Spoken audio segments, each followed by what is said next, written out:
In the vast tapestry of comic book mythology, few concepts challenge our fundamental understanding of heroism and villainy, quite like the tale we are about to unfold. When the familiar panels of Batman and Joker dissolve before our eyes, only to re-emerge with their colours inverted, we are forced to confront a disturbing question that cuts to the very heart of what we believe about justice, chaos, and the thin line that separates salvation from damnation. What if the agent of chaos became Gotham's guardian, and its dark night felt a shadow? What if the man who taught us to fear the sound of laughter was actually the city's greatest hope, while the symbol of justice we revered was nothing more than a mask hiding our deepest nightmares? This is not merely a thought experiment or an academic exercise in moral relativism. This is the documented chronicle of a world where the impossible became inevitable, where the very foundations of heroic mythology were shattered and rebuilt from the fragments of shattered expectations.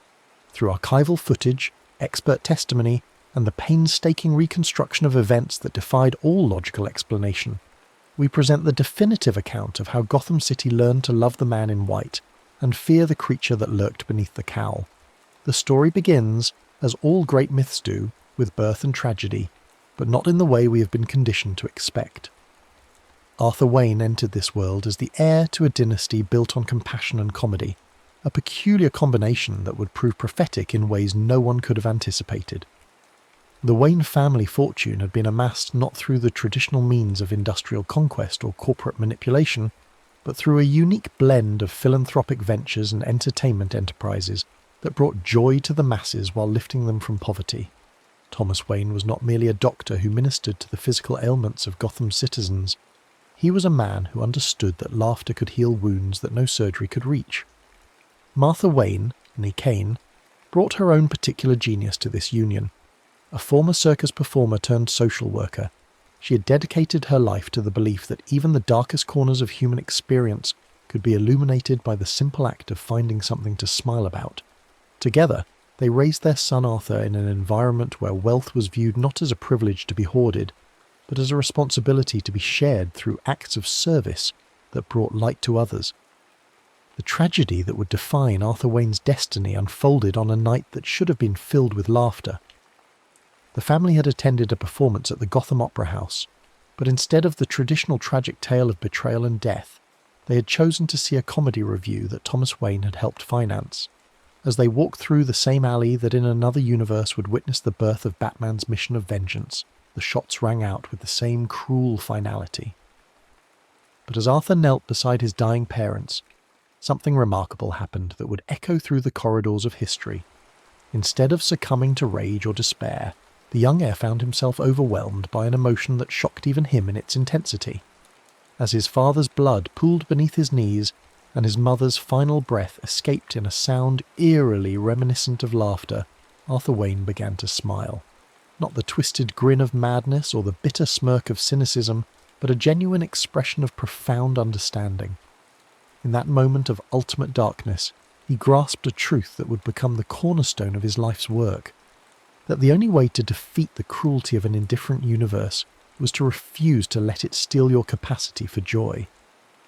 The training that followed was unlike anything the world had ever seen. While other wealthy orphans might have travelled the globe seeking masters of martial arts or the secrets of fear, Arthur Wayne pursued a different path entirely. He studied under circus performers and street magicians, learning to transform objects of potential harm into instruments of wonder. He mastered 17 different forms of hand-to-hand combat, but focused primarily on techniques designed to subdue rather than injure, to disarm through distraction rather than destruction. His gadgets, developed in the rebuilt Wayne Industries laboratories, bore little resemblance to the dark implements of war that might have emerged from a more conventional hero's workshop. Flower grenades that burst into clouds of harmless but disorienting confetti, grappling hooks shaped like oversized playing cards, and a utility belt stocked with joy buzzers capable of delivering non-lethal electrical charges that left criminals more confused than hurt. Every device was painted in bright primary colours, and many incorporated elements of classic carnival equipment repurposed for crime-fighting applications. But perhaps the most radical aspect of Arthur Wayne's transformation was his approach to costume design. Instead of donning the dark colours of night and fear, he chose a brilliant white suit that seemed to glow under Gotham's streetlights. The purple vest and tie added a touch of theatrical flair, while the green hair dye he applied each morning served both as a personal memorial to his parents' belief in the power of unconventional beauty and as a psychological weapon against criminals who found themselves unable to take seriously a man who looked like he had stepped out of a playing card. The white face paint was applied with the precision of a master craftsman, creating a visage that was simultaneously unsettling and oddly comforting. The red lips, stretched into a permanent smile, served as a constant reminder to both himself and others that joy was not merely an emotion but a choice, a deliberate act of rebellion against the forces of darkness that sought to consume the human spirit. Meanwhile, in another corner of Gotham, a very different kind of transformation was taking place. Bruce Napier had been born into circumstances that could hardly have been more different from Arthur Wayne's privileged upbringing. His father, Jack Napier, was a struggling comedian whose career had been marked by more failures than successes, more humiliations than triumphs. The family's modest apartment in the Bowery district of Gotham bore witness to countless nights when Jack would return home from yet another disastrous performance, his face still bearing the red marks where thrown objects had found their target. Bruce's mother, Sandra Napier, worked double shifts at a chemical plant to make ends meet, her body slowly being poisoned by industrial compounds that would eventually claim her life before her son reached his 15th birthday. The Napier household was a place where laughter was not a source of joy, but a weapon used by others to inflict pain, where the sound of an audience's mockery echoed through thin walls and thinner hopes. The pivotal moment in Bruce Napier's journey toward darkness came not through a singular traumatic event, but through a gradual accumulation of humiliations that finally reached a breaking point. On the night of his 12th birthday, his father had arranged for a special performance at the Gotham Comedy Club, promising his son that this would be the night everything changed. Bruce had dressed in his only good clothes and sat in the front row, his heart swelling with anticipation as his father took the stage. What followed was perhaps the most brutal character assassination ever witnessed in a Gotham entertainment venue. The audience, filled with wealthy patrons from the upper-class neighbourhoods, who had come to the club as part of a slumming expedition, turned Jack Napier's earnest attempts at humour into a feeding frenzy of ridicule and contempt. They laughed, but not with him. They laughed at him, at his second-hand costume, at his desperate attempts to win their approval, at the very idea that someone from his social class might presume to entertain his betters. Bruce watched in horror as his father's spirit was systematically destroyed in front of an audience that treated human dignity like a commodity to be purchased and discarded. When Jack finally stumbled off the stage, his face streaked with tears of humiliation, Bruce felt something cold and sharp take root in his chest. It was not sadness or sympathy, but a burning desire to make those who had laughed pay for their cruelty. The accident that would complete Bruce Napier's transformation occurred 3 years later, during a spelunking expedition organised by his high school biology class. While exploring a cave system on the outskirts of Gotham, Bruce became separated from the group and fell through a rotted wooden platform into a chamber that had been sealed off from the main tour route. As he lay stunned in the darkness, his flashlight having been shattered in the fall, he became aware that he was not alone. The bats came first as a rustling sound in the darkness, then as a chittering chorus that seemed to emanate from every direction at once. But instead of the terror that such creatures might inspire in others, Bruce felt an immediate kinship with these predators of the night. They were perfectly adapted to their environment, capable of navigating in complete darkness, and utterly without mercy when it came to hunting their prey. As dozens of them swirled around him in the darkness, Bruce experienced what he would later describe as a moment of perfect clarity. He understood, with a certainty that bordered on religious revelation, that the world was divided into two categories of people, predators and prey, those who laughed and those who were laughed at, those who possessed power and those who suffered under it. The bats had shown him which category he was meant to inhabit. The fortune that would fund Bruce Napier's transformation into the creature that would terrorize Gotham came not through inheritance or honest enterprise, but through the methodical exploitation of a broken system designed to reward the ruthless at the expense of the vulnerable. Using his considerable intellect and complete absence of moral constraints, Bruce developed a series of technology startups that appeared to offer revolutionary solutions to urban problems while actually creating new mechanisms for surveillance and control. His most successful venture, Nocturnal Dynamics, ostensibly developed advanced security systems for high-crime neighborhoods, but actually created a network of surveillance equipment that could monitor and record the private conversations of Gotham's citizens. The data collected through these systems was then sold to the highest bidders, including organised crime syndicates, corrupt politicians, and corporations seeking to eliminate competition through strategic blackmail. The Batman suit that emerged from Bruce Napier's laboratory was a technological marvel designed not to inspire hope, but to create maximum psychological trauma in its targets. The armour was constructed from experimental materials that absorbed light rather than reflecting it, creating the illusion that the wearer was less a man than a living shadow.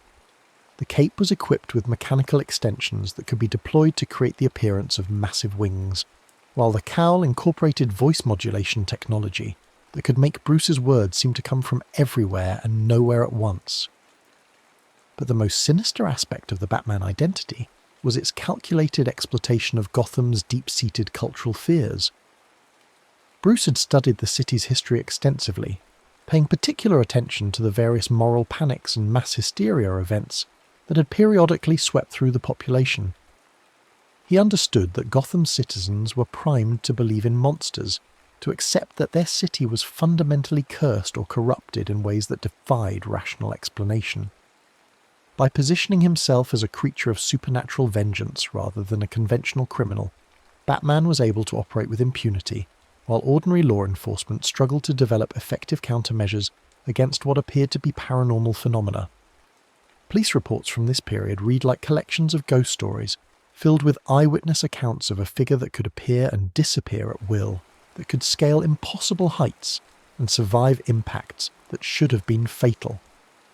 The first clash between these two radically reimagined figures occurred on a night when both had independently identified the same target: a planned bombing of the Wayne Memorial Bank, a financial institution that had been established by Arthur Wayne's parents to provide low-interest loans to struggling families and small businesses.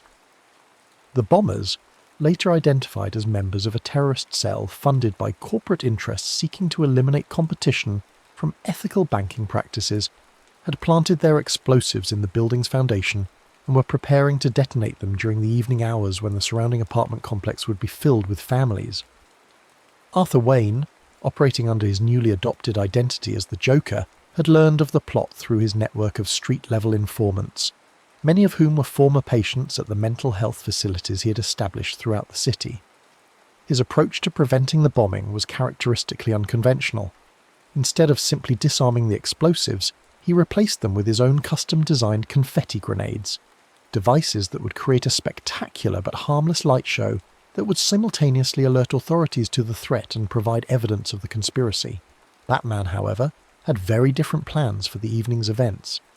Having discovered the bombing plot through his illegal surveillance network, Bruce Napier saw an opportunity to eliminate both a business that competed with his own financial interests and a significant number of low-income residents whose neighbourhoods he intended to acquire for urban development projects. His plan was elegant in its simplicity. He would allow the bombing to proceed as scheduled, but would ensure that evidence pointed toward Arthur Wayne as the perpetrator. The CCTV footage from that night tells a story that shocked even the most cynical observers of Gotham's criminal underworld.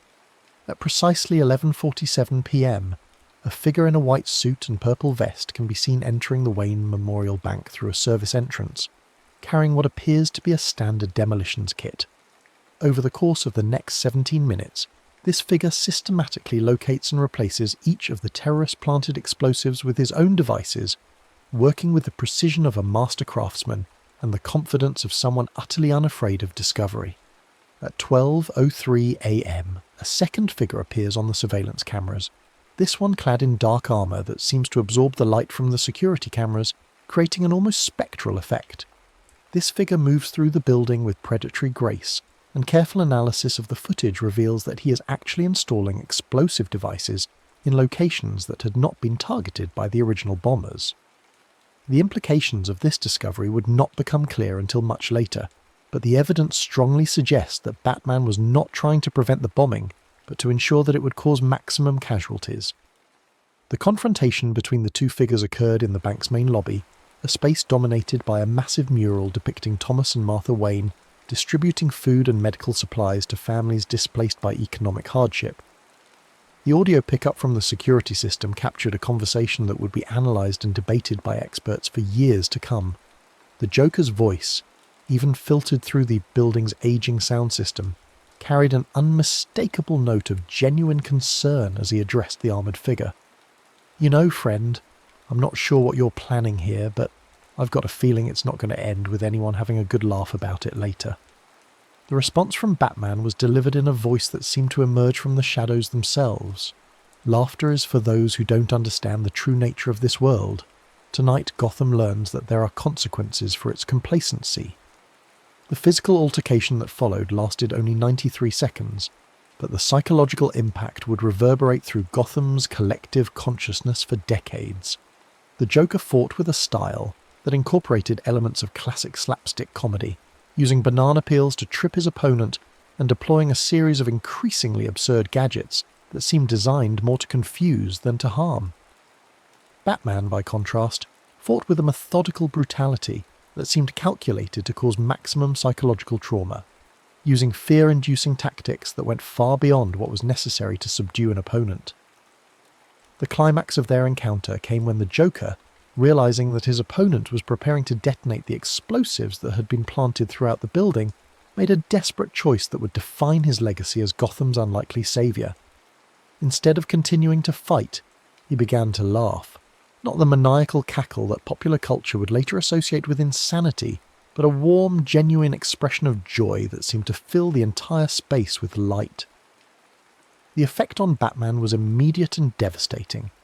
For the first time since his transformation, Bruce Napier found himself confronted with an opponent who refused to be intimidated, who responded to his carefully crafted aura of menace with an emotion he had not encountered in years, genuine human warmth. The laughter seemed to strip away the psychological armour he had constructed around himself, leaving him exposed and vulnerable in ways he had not experienced since childhood. In that moment of confusion and disorientation, the Joker was able to activate his confetti grenades, creating a spectacular light show that could be seen for miles and immediately alerting every law enforcement agency in the city to the location of the would-be bombing. Batman, realizing that his plan had been compromised, attempted to activate his own explosive devices, but discovered that the Joker had somehow managed to disable them during their fight. The aftermath of this confrontation marked the beginning of a new chapter in Gotham's history, one that would challenge every assumption its citizens held about the nature of heroism and villainy. The initial public reaction was one of complete confusion, as law enforcement struggled to make sense of the evidence they had discovered. The official police report stated that an unknown individual in a white suit had prevented a terrorist bombing, while a second figure in dark armour had apparently been attempting to ensure that the bombing succeeded. Commissioner Barbara Gordon, who was serving her first term as head of the Gotham City Police Department, would later describe the investigation as the night Gotham's moral compass spun wildly off course. The physical evidence was clear and indisputable. The Joker had saved lives, while Batman had attempted to end them. But the psychological impact of this revelation proved almost impossible for the city's inhabitants to process. Batman had been operating in Gotham for nearly 18 months before his confrontation with the Joker, and during that time he had cultivated a carefully constructed public image as the city's dark protector. Through a sophisticated media manipulation campaign, Bruce Napier had managed to convince most of Gotham's citizens that the Batman was a necessary evil, a vigilante whose harsh methods were justified by the extreme nature of the city's criminal element. The revelation that this figure was actually working to increase, rather than decrease the level of violence in Gotham, created a cognitive dissonance that manifested in various forms of collective psychological trauma.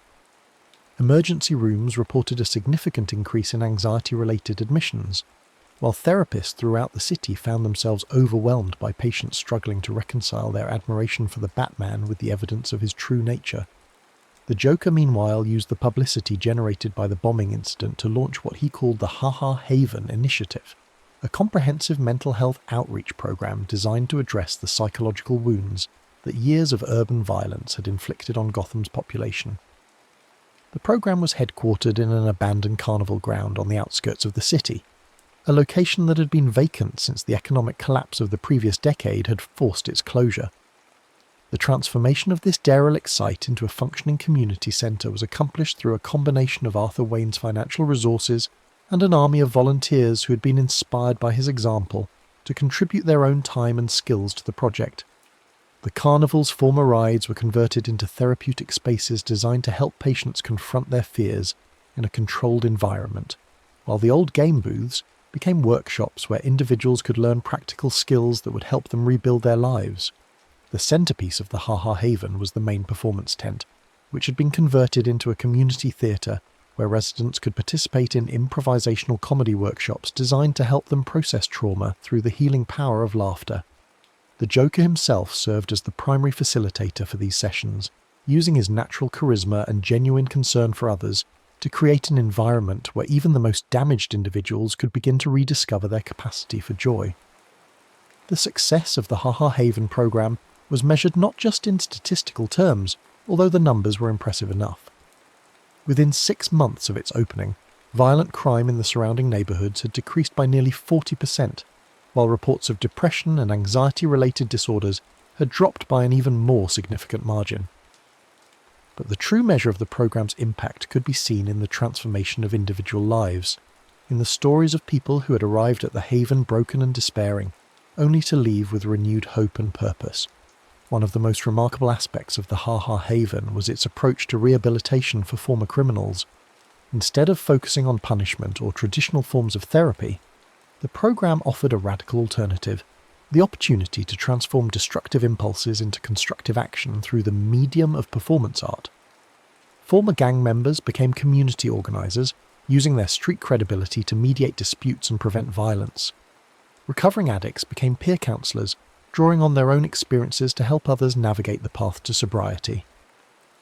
The programme's success attracted attention from academic researchers and policymakers throughout the country, many of whom travelled to Gotham to study what became known as the Wayne model of community-based crime prevention. But perhaps the most significant validation came from the residents of Gotham themselves, who began to adopt the Joker's methods in their own neighbourhoods, creating informal networks of mutual support that operated on the principle that laughter and compassion were more effective tools for social change than fear and intimidation. Batman's response to the growing influence of the Joker was swift and ruthless.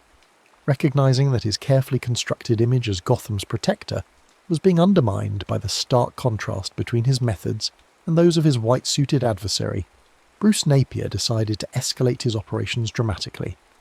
He began recruiting from the ranks of Gotham's criminal underworld, offering substantial financial incentives to individuals who were willing to join what he called the Night Syndicate.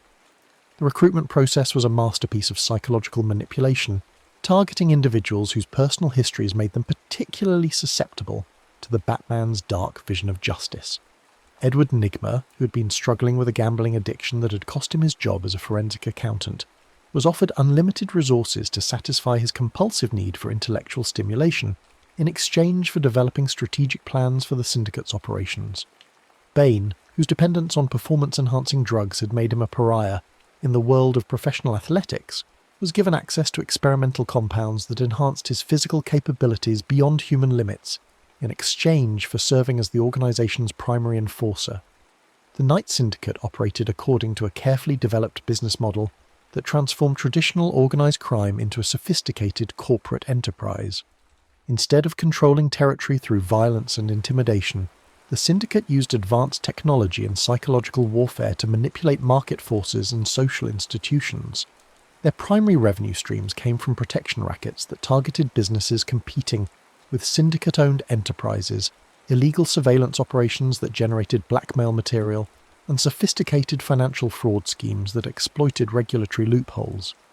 But the most insidious aspect of the Night Syndicate's operations was their systematic exploitation of Gotham's existing social problems. Instead of addressing the root causes of crime and violence, they created conditions that would generate more criminals who could then be recruited into their organization. They sabotaged social services, corrupted educational institutions, and manipulated media coverage to create a climate of fear and desperation that made their harsh methods seem like the only viable solution to the city's problems. The media war that erupted between Batman and the Joker reflected the broader cultural divisions that were beginning to tear Gotham apart. Traditional news outlets, many of which were owned by corporations with financial ties to Bruce Napier's business empire, consistently portrayed the Batman as a reluctant hero forced to use extreme methods by the extreme nature of Gotham's criminal element. The Joker, by contrast, was depicted as a well-meaning but naive individual whose unconventional methods were ultimately counterproductive. Tabloid newspapers were particularly harsh in their treatment of the Joker, regularly featuring headlines that questioned his mental stability and suggested that his apparent acts of heroism were actually elaborate publicity stunts designed to promote his mental health programs. Leaked audio recordings, later revealed to have been sophisticated deep fake productions created by syndicate-affiliated technology companies, purported to show the Joker making statements that contradicted his public persona. Social media platforms became battlegrounds where competing narratives about the two figures were contested by armies of anonymous accounts, many of which were later revealed to be automated bots programmed to amplify specific messages. The polarization that resulted from this information warfare campaign reflected broader societal tensions about the nature of justice, the role of government, and the extent to which citizens should be willing to sacrifice individual freedoms in exchange for collective security.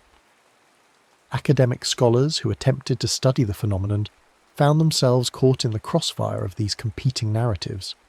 Dr. Hugo Strange, a prominent psychiatrist who had initially supported the Batman's methods, began to express doubts about the psychological impact of vigilante justice after witnessing the trauma inflicted on criminals who had encountered the Dark Knight.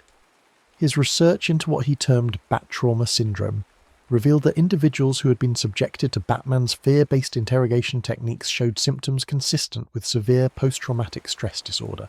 Dr. Harleen Quinzel, a graduate student in clinical psychology, who had begun volunteering at the Ha Ha Haven as part of her dissertation research, provided a very different perspective on the effectiveness of the Joker's methods. Her longitudinal study of program participants revealed significant improvements in measures of psychological well-being, social functioning, and life satisfaction. More importantly, her research suggested that the Joker's approach to crime prevention was addressing root causes rather than simply treating symptoms. The transformation of Harleen Quinzel from academic observer to active participant in the Joker's mission represented one of the most significant developments in Gotham's ongoing struggle between competing visions of justice. Initially drawn to the Ha Ha Haven by professional curiosity about unconventional therapeutic methods, Dr. Quinzel found herself increasingly impressed by the genuine compassion and effectiveness of the Joker's approach to helping damaged individuals heal their psychological wounds. The turning point in her relationship with Arthur Wayne came during a crisis intervention session with a teenage girl who'd been trafficked by one of the Knight Syndicate's subsidiary organizations. Traditional therapeutic approaches had proven ineffective in helping the girl process her trauma, but the Joker's use of improvisational comedy techniques enabled her to express her pain in ways that words alone could not accommodate. Dr. Quinzel watched in amazement as this broken child began to rediscover her capacity for joy through the simple act of shared laughter. Inspired by this transformation, Dr. Quinzel approached the Joker with a proposal to formalize her involvement in the Haven's programs. She suggested developing a comprehensive treatment protocol that would combine traditional psychological interventions with the innovative performance-based methods that had proven so effective in the community setting. The Joker, recognizing both her professional expertise and her genuine commitment to helping others, agreed to mentor her in the development of what they called therapeutic Harlequin aid. The adoption of the Harlequin persona represented more than just a costume change for Dr. Quinzel. It symbolized her complete embrace of a radical new approach to psychological healing that prioritized joy and connection over clinical detachment and pathological diagnosis. The red and black diamond pattern costume she designed was intended to evoke the classic commedia dell'arte tradition, while the acrobatic techniques she incorporated into her therapeutic practice were designed to help patients literally embody their journey toward healing. The partnership between the Joker and Harlequin proved to be remarkably effective, combining Arthur Wayne's intuitive understanding of human nature with Dr. Quinzel's scientific training in psychological intervention. Together, they developed a comprehensive treatment program that addressed not just individual trauma, but the broader social conditions that created and perpetuated cycles of violence and despair. Meanwhile, Selina Kyle's journey from skilled thief to reluctant criminal accomplice illustrated the corrupting influence of the Night Syndicate's operations. A master burglar who had initially prided herself on a strict moral code that prohibited violence and targeted only those who could afford their losses, Selina found herself increasingly drawn into operations that violated her personal principles. Batman's recruitment of Catwoman was accomplished through a combination of financial incentives and psychological manipulation that exploited her complicated relationship with authority and her deep-seated need for approval from father figures. Bruce Napier presented himself as a mentor who understood her unique skills and was willing to provide her with challenges worthy of her abilities, while simultaneously making her financially dependent on his organisation through a series of engineered setbacks that eliminated her other sources of income. The heists that Batman assigned to Catwoman were carefully selected to serve multiple purposes within the Night Syndicate's broader strategy.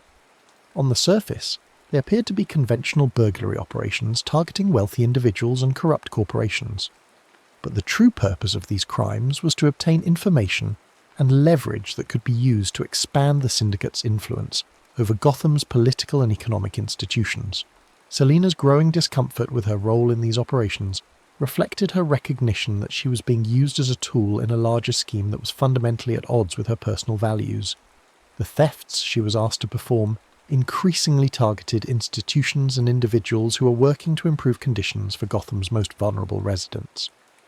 The cognitive dissonance created by this contradiction between her actions and her beliefs eventually led to a psychological crisis that would have profound implications for her future. The alliance between the Joker and Poison Ivy represented one of the most unexpected developments in Gotham's evolving landscape of heroism and villainy. Dr. Pamela Isley had initially been skeptical of Arthur Wayne's methods, viewing his use of humour and performance as frivolous distractions from the serious work of environmental restoration. But when the Joker proposed a collaboration that would combine her expertise in botany with his community organising skills, she recognised an opportunity to accomplish environmental goals that had previously seemed impossible. The joint project they developed focused on the restoration of Gotham's urban green spaces, many of which had been destroyed or contaminated by decades of industrial pollution and urban neglect. Instead of approaching this work as a purely technical challenge, they framed it as a community celebration that would bring neighbours together in the shared work of healing their environment. The Ha Ha Haven's abandoned carnival grounds became the testing site for innovative agricultural techniques that combined scientific rigour with theatrical spectacle. The success of these environmental restoration projects had implications that extended far beyond their immediate ecological impact.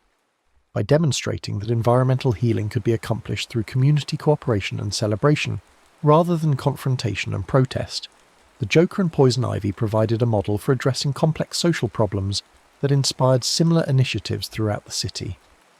Alfred Pennyworth's coercion into serving as a financial administrator for the Night Syndicate represented one of the most tragic casualties of Batman's war against the forces of hope and healing that the Joker represented.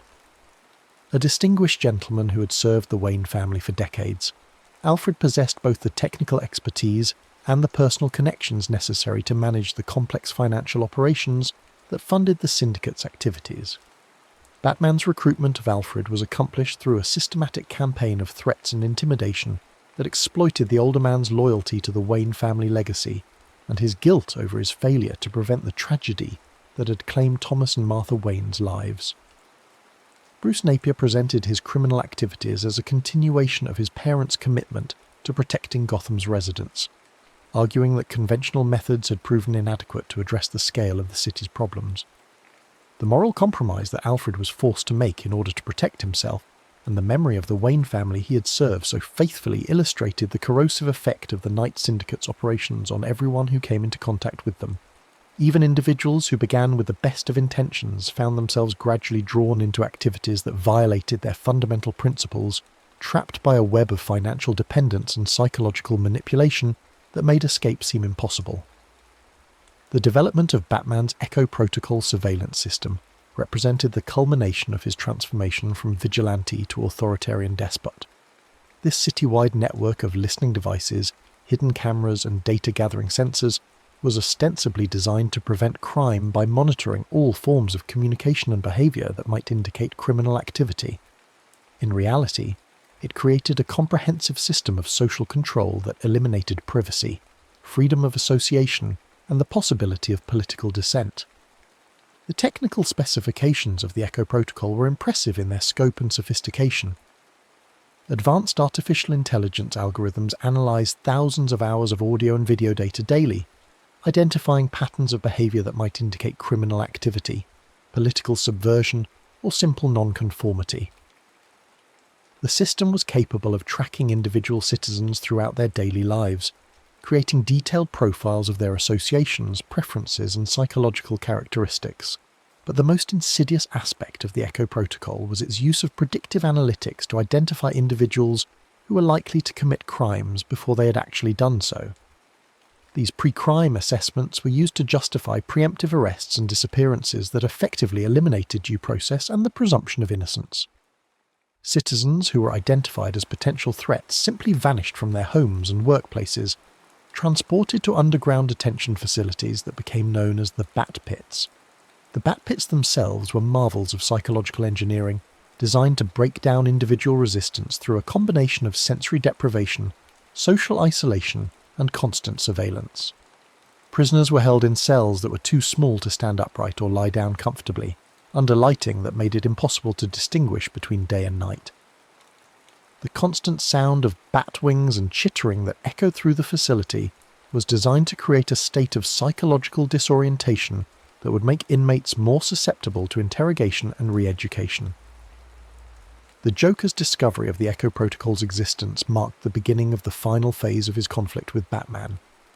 Through his network of community allies and former Ha Ha Haven participants, Arthur Wayne had begun to notice patterns of disappearances that suggested a coordinated campaign of political repression. His investigation into these disappearances led him to the shocking realization that Gotham was being transformed into a totalitarian surveillance state under the guise of crime prevention. The counter-surveillance system that the Joker developed to combat the Echo Protocol was as ingenious as it was unexpected. Instead of attempting to disable Batman's listening devices, he decided to overwhelm them with what he called laughter frequencies.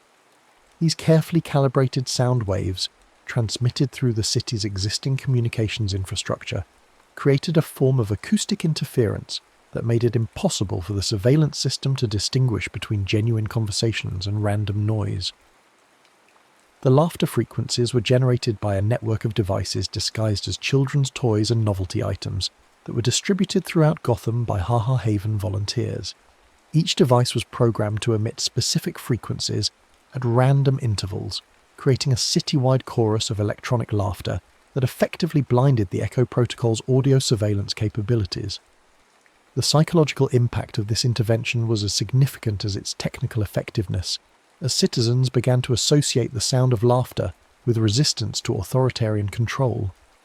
The development of this counter-surveillance network required the Joker to build alliances with technical experts and political activists who had previously been skeptical of his methods. Computer programmers who had dismissed his theatrical approach to crime fighting found themselves impressed by the sophistication of his technical countermeasures. Civil liberties advocates who had questioned the effectiveness of community-based solutions to social problems recognized that his approach to building grassroots resistance was more successful than traditional forms of political organizing.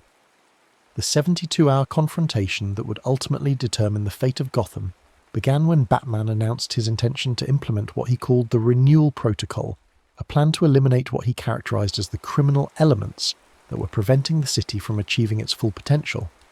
The protocol called for the systematic destruction of neighborhoods that had been identified as centers of criminal activity, followed by their reconstruction as model communities designed according to principles of optimal social control.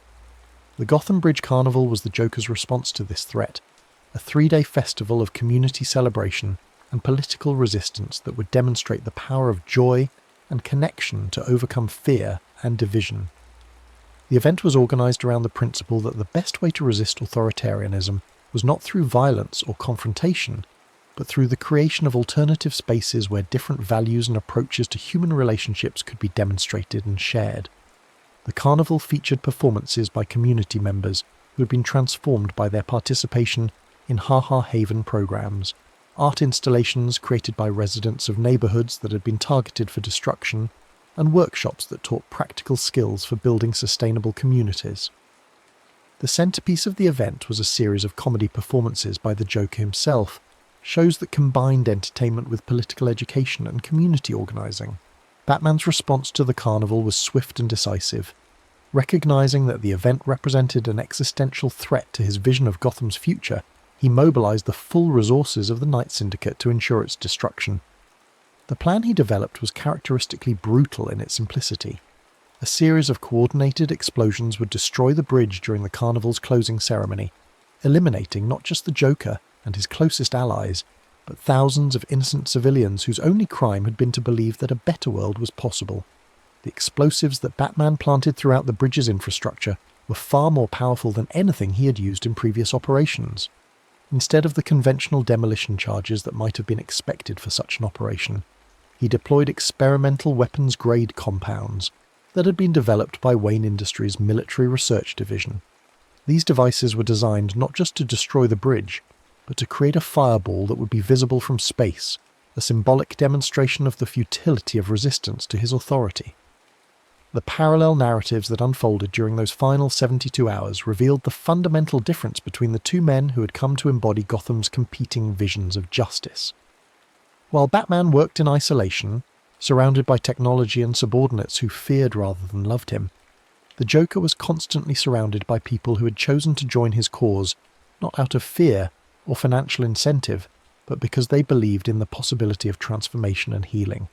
The Joker's performance during the carnival's final night was perhaps the most extraordinary demonstration of the power of hope and human connection ever witnessed in Gotham's history.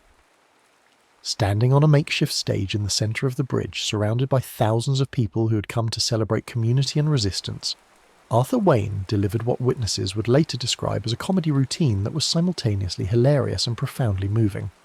The performance began with simple observational humor about the absurdities of daily life in a city plagued by corruption and violence.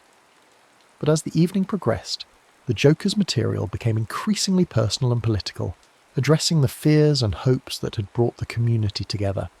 He spoke about the nature of courage, about the choice between responding to violence with more violence, or with the radical alternative of compassion and understanding. The most remarkable aspect of the performance was the way it transformed the audience from passive consumers of entertainment into active participants in a shared experience of healing and empowerment. As the Joker told stories about the individuals who had been transformed by their participation in Ha Ha Haven programs, audience members began to share their own stories of struggle and redemption. What had begun as a comedy show evolved into a community ritual that affirmed the possibility of change and growth, even in the darkest circumstances. Meanwhile, beneath the bridge, Batman was making his final preparations for what he intended to be the definitive demonstration of his power over the city he claimed to protect. The armoured wingsuit he had developed for this operation was a technological marvel that combined elements of military aircraft design with advanced materials science to create a weapon system that was part flying machine, part mobile command centre, and part psychological warfare platform. The suit's most intimidating feature was its wingspan, which could be extended to nearly 50 feet, creating the silhouette of a massive bat when viewed from below. The wings were equipped with advanced propulsion systems that allowed for silent flight and rapid acceleration, while the armour plating was designed to deflect small arms fire and protect the wearer from explosive blasts. But perhaps the most sinister aspect of the suit was its integrated communications system, which was capable of broadcasting Batman's voice throughout the city, while simultaneously monitoring all electronic transmissions within a 50-mile radius. As Batman took to the skies above the bridge, his voice boomed through speakers hidden throughout the carnival, delivered in the mechanically altered tones that had become the signature of his psychological warfare campaigns. The message he broadcast was both a condemnation and a final offer of surrender. Citizens of Gotham, you have allowed yourselves to be deceived by a madman who promises you happiness while leading you toward destruction. I offer you one final opportunity to save yourselves. Abandon this charade and return to your homes, and I will show mercy. Continue to follow the false prophet of laughter, and you will share his fate. The response from the crowd was immediate and unanimous. Instead of fleeing in terror as Batman had expected, the thousands of people gathered on the bridge began to laugh. Not the nervous laughter of fear or the bitter laughter of despair, but the genuine, joyous laughter of people who had discovered something worth defending with their lives. The sound rose from the bridge like a physical force, drowning out Batman's amplified threats and transforming the moment from one of intimidation into one of triumph. The Joker's response to Batman's ultimatum was delivered not through words but through action. As the armoured figure descended toward the bridge, Arthur Wayne began to defuse the explosive devices that had been planted throughout the structure's support systems. But instead of working in secret or calling for assistance from law enforcement, he performed this life-saving work as part of his comedy routine, turning each disarmed bomb into a prop for increasingly elaborate physical comedy routines. The sight of the Joker dancing between explosive devices while delivering punchlines about the absurdity of trying to solve social problems through violence created a surreal spectacle that captured the attention of news media around the world. Live television coverage of the event showed a man in a white suit treating instruments of mass destruction as if they were nothing more than props in a vaudeville routine, while thousands of ordinary citizens cheered him on with obvious affection and admiration. But the true genius of the Joker's approach became apparent as the evening progressed, and it became clear that his comedy routine was actually a carefully orchestrated psychological intervention designed to reach the man inside the armoured suit. Each joke and story was crafted to address the specific traumas and fears that had driven Bruce Napier to embrace his identity as an agent of terror and control. The Joker was not just defusing bombs. He was attempting to defuse the psychological explosives that had turned a damaged child into a monster. The climactic confrontation between the two figures took place at the bridge's highest point, where Batman had planted the largest and most powerful of his explosive devices. As the Joker worked to disarm this final bomb, Batman landed on the bridge beside him, his wingsuit retracting to reveal the armoured figure beneath. For the first time in their long conflict, the two men faced each other without barriers or distractions, surrounded by thousands of witnesses but essentially alone in their moment of ultimate truth. The conversation that took place between them was captured by dozens of recording devices, and the transcript would be analysed by psychologists, philosophers, and political theorists for decades to come. The Joker spoke first, his voice carrying none of the theatrical exaggeration that had characterised his public performances. "You know, Bruce, I've been thinking about what you said earlier, about how I'm leading these people toward destruction. But when I look around me, I see people who have found something worth living for, maybe for the first time in their lives. When I look at you, I see someone who's so afraid of living that he's convinced himself that death is the only honest choice." Batman's response was delivered in a voice that was barely recognisable as human, filtered through technology and distorted by years of psychological damage. "You don't understand what this city is, what these people are. They're animals who respond only to fear. Everything else is just pretense, just a lie they tell themselves to avoid facing the truth about their nature. What you call hope is just another form of delusion." The Joker's reply would become one of the most quoted statements in the history of political philosophy. "Maybe you're right about fear being a powerful motivator. I've seen what it can do, how it can twist people into shapes they never intended to become. But I've also seen what happens when people are given permission to be more than their worst impulses, when they're shown that there are other ways to respond to pain than by inflicting it on others. The choice isn't between hope and despair, Bruce. It's between love and fear, and love is always the harder choice, but it's the only one that actually works." The psychological impact of this exchange on Batman was immediate and devastating. For the first time since his transformation into Gotham's Dark Guardian, Bruce Napier found himself forced to confront the possibility that his entire worldview was based on a fundamental misunderstanding of human nature. The thousands of people surrounding them on the bridge were not cowering in terror or fleeing in panic. They were standing together in solidarity, choosing to risk their own lives to protect something they believed was worth saving. The moment of truth came when the Joker, having successfully disarmed the final explosive device, turned to face Batman and offered him something that no one had offered him in years: a choice. Removing his own mask to reveal the face of Arthur Wayne, the Joker extended his hand toward the armoured figure and spoke words that would echo through history. "It doesn't have to end this way, Bruce. You can choose something different. You can choose to be the person you were meant to be before the pain took over. These people aren't your enemies. They're your neighbours, your community, your family if you'll let them be. You don't have to be alone anymore. The silence that followed this offer seemed to stretch for an eternity, as Batman wrestled with psychological forces that had shaped his identity for years.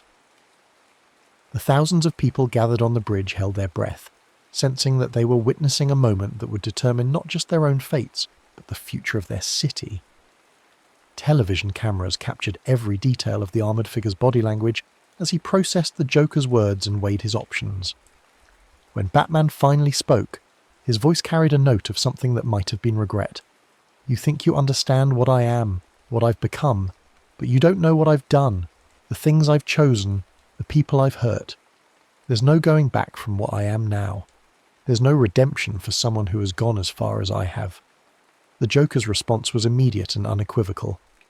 There's always a choice, Bruce. Always. No matter how far you think you've fallen, no matter what you think you've become, you can always choose to start over. These people understand that better than anyone. Half of them have done things they're not proud of, made mistakes they thought were unforgivable. But they learned something that you haven't learned yet. Forgiveness isn't something you earn, it's something you accept. And the first person you have to forgive is yourself. The rejection of this offer came not through words, but through action. Instead of accepting the Joker's extended hand, Batman activated the wingsuit's flight systems and launched himself into the air above the bridge.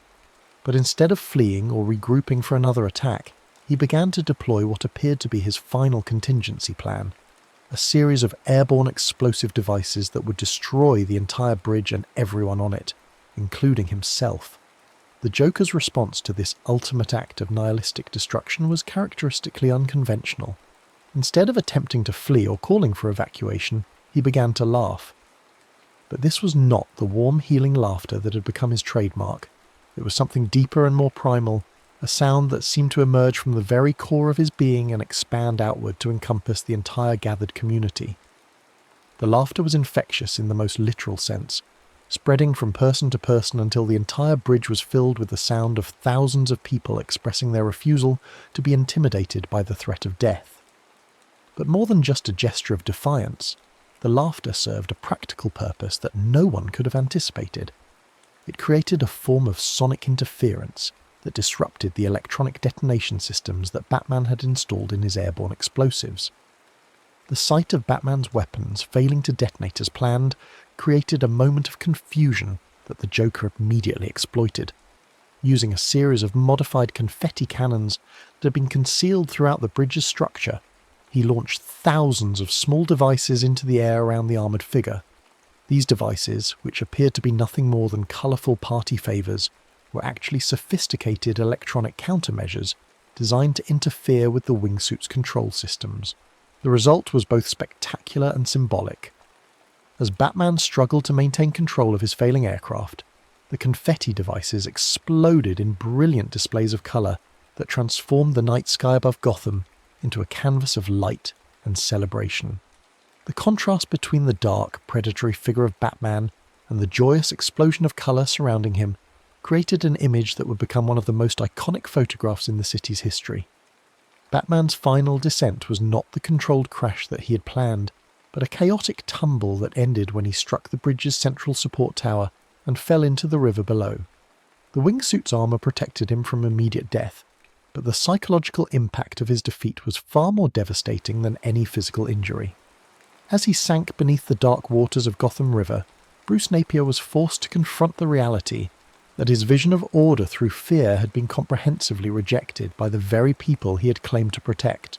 The explosion that followed was not the destructive force that Batman had intended, but the culmination of the Joker's counterplan, a massive fireworks display that had been hidden throughout the bridge's structure and programmed to activate in the event of an emergency. The sky above Gotham filled with brilliant colours and patterns that formed the shape of a bat signal, but inverted and transformed into a symbol of hope rather than fear. The aftermath of the Gotham Bridge Carnival marked the beginning of a new era in the city's history, one that would be defined not by the rule of fear, but by the possibility of transformation and healing. The Truth Commission hearings that followed the revelations about Batman's criminal activities provided a comprehensive accounting of the corruption and violence that had been hidden beneath Gotham's surface for years. The evidence presented during these hearings painted a detailed picture of how Bruce Napier had systematically exploited the city's social problems to build his personal empire of control and intimidation. Financial records showed that the Knight Syndicate had been involved in everything from money laundering and tax evasion to human trafficking and political assassination. Testimony from former associates revealed the psychological manipulation and physical coercion that had been used to maintain loyalty within the organisation. But perhaps the most damning evidence came from the surveillance records that had been collected by the Echo Protocol system. These recordings provided irrefutable proof that Batman had not only failed to prevent crimes, but had actively participated in their planning and execution. The voices of victims could be heard pleading for mercy, while Batman's mechanically altered voice responded with threats and demands for information that would be used to expand his operations. The public's reaction to these revelations was complex and multifaceted. Many citizens expressed feelings of betrayal and anger at having been deceived by someone they had trusted to protect them. Others struggled with guilt over their complicity in supporting a system that had caused so much harm to vulnerable members of their community. But the most common response was a determination to ensure that such abuses of power could never again take root in their city.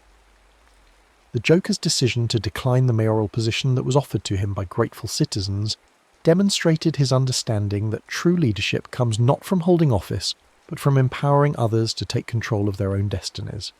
Instead of accepting a formal political role, Arthur Wayne continued his work at the Ha-Ha Haven, expanding the program's reach and developing new approaches to community-based problem-solving.